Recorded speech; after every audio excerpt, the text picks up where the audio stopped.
Hello दोस्तों, Y जी study trick में आपका स्वागत है। आज की इस वीडियो में हम लोग बहुपद के गुणनखंड वाला प्रश्न सॉल्व करने वाले हैं। ये 3 प्रश्न है दोस्तों, 3 ही प्रश्न हल कर रहा हूँ। इससे आगे आने वाले वीडियो में और भी प्रश्न हल करूँगा दोस्तों। आज के लिए इतने ही, तीनों प्रश्न हल करने वाले हैं। ये पहला प्रश्न x² धन 5x धन 6। इसमें दोस्तों एक बार प्रश्न को उतार लेते हैं। ये x² धन 5x धन 6 ये है दोस्तों। ये आखिर में 6 है। इसको यहाँ पर x² के सामने कुछ भी नहीं है, मतलब 1 मान लेते हैं। इससे गुणा कर लेते हैं। 2 रहता तो 2 से गुणा करते हैं। जितना भी यहाँ पर संख्या रहता है उससे गुणा करते हैं। 6 के 6 ही हो जाएगा। अब इसका फैक्टर ये 6 गुणा 1 आएगा। इसका जो भी फैक्टर है ये 2 गुणा 3 और ये हो जाएगा 6 कम से कम 2 तिया 6, 3 दूना 6 वही है। अब बस यही है दोस्तों। इसे जो भी गुणा करेंगे तो इतना आना चाहिए और जोड़ेंगे या घटाएंगे तो ये 5 आना चाहिए दोस्तों। तो ये 3 धन 2 इसको करेंगे तो ये 5x आ जाएगा। तो इसके जगह में इसको रख लेंगे दोस्तों। उसके बाद में हल करते हैं। ये x² ही रह जाएगा। फिर ये 5x की जगह में 3 धन 2 लिख देते हैं। ये 2 धन 3, 2 धन 3 बाहर में x, ये हो गया दोस्तों। 5x को हटा के उसकी जगह में 2 धन 3 फिर x कर दिए धन 6, ये हो गया दोस्तों। अब इस x का अंदर वाली कोष्ठक के अंदर वाली संख्या के साथ 2 धन 3 के साथ गुणा कर लेंगे। x² धन 2 के साथ गुणा कर लेंगे 2x, फिर 3 के साथ धन 3x, ये हो गया दोस्तों। उम्मीद करता हूँ यहाँ तक समझ में आया होगा। फिर बचा ये 6, ये हो गया दोस्तों। अब ये इसमें x² धन 2x में कॉमन निकालेंगे दोस्तों। यहाँ पर 2x है, इसमें एक x है, तो एक x बाहर निकालेंगे। जो कॉमन जब दोनों में रहता है उसको निकालते हैं दोस्तों। यहाँ पर 2 रहता है तो 2 को निकाल सकते हैं, लेकिन यहाँ पर 2 नहीं है, x दोनों में है, इसलिए x को बाहर निकाल लेते हैं।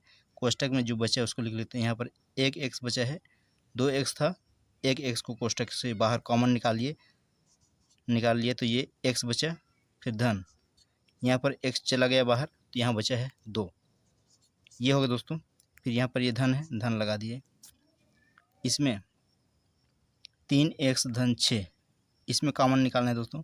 x निकालेंगे तो यहाँ पर x है, लेकिन यहाँ पर नहीं है, इसलिए x को नहीं निकाल सकते। यहाँ पर 3 से ये, इसमें भी 3 है तो 3 कॉमन निकाल लेते हैं, ये हो गया। यहाँ पर 3 बाहर निकल गया तो बचा x। फिर ये धन का धन लिख दिए यहाँ पर। ये 3 को कितना बार में करेंगे तो ये आएगा 3 दूना 6, तो बचा 3 दूना 6, ये हो गया दोस्तों।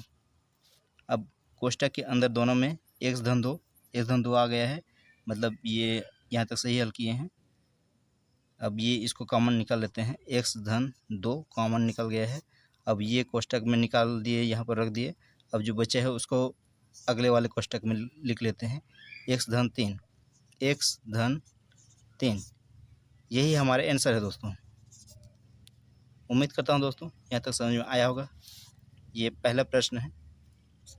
चलिए दोस्तों दूसरा प्रश्न हल करते हैं। यहाँ पर देखिए दोस्तों, ये दूसरा प्रश्न है।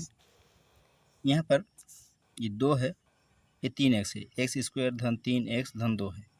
यहाँ पर ये 2 ही रहेगा, क्योंकि 1 से गुणा करेंगे 2 को तो 2 ही रहेगा। इसका फैक्टर है ये 2 एकम 2 ही रहेगा, क्योंकि 2 अभाज्य है।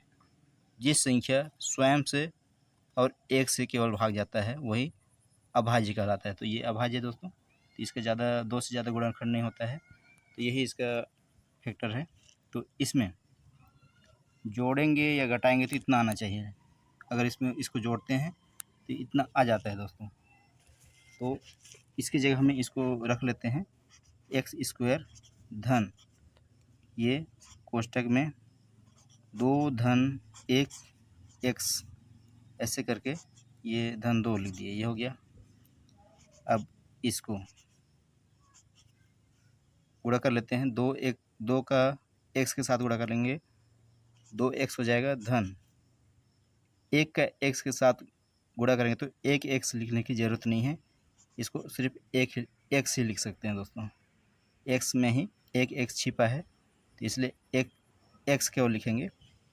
ये हो गया, फिर बचा है ये 2, ये हो गया दोस्तों। अब इन दोनों में कॉमन निकाल लेते हैं।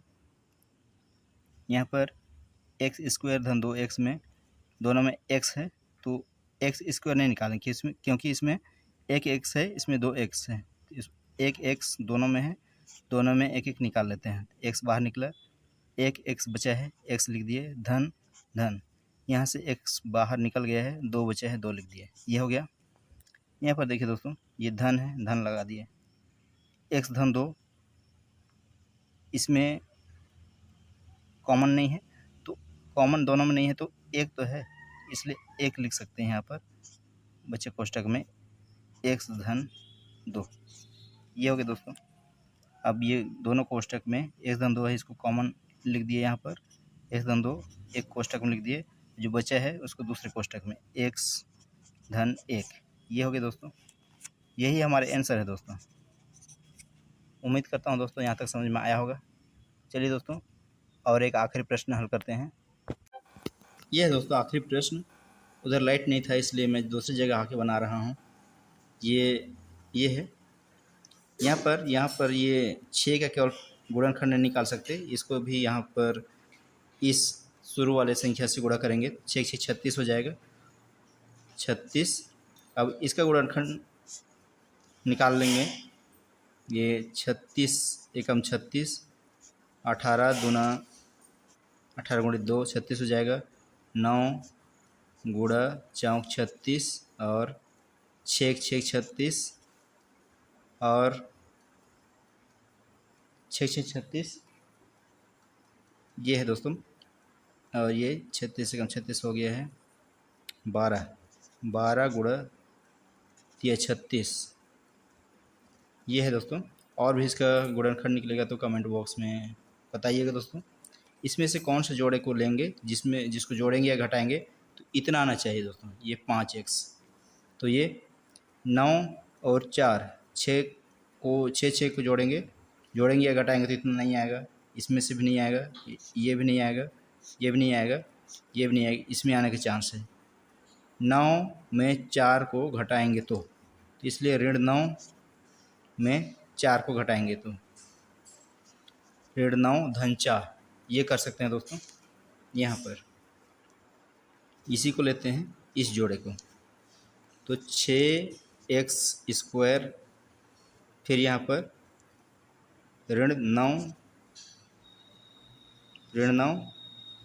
धन 4x ऋण 6, ये हो गया दोस्तों। आगे इसको हल करते हैं, गुणा कर लेंगे, ऋण 9x हो जाएगा, ऋण 9x धन 4x ऋण 6, ये हो गया।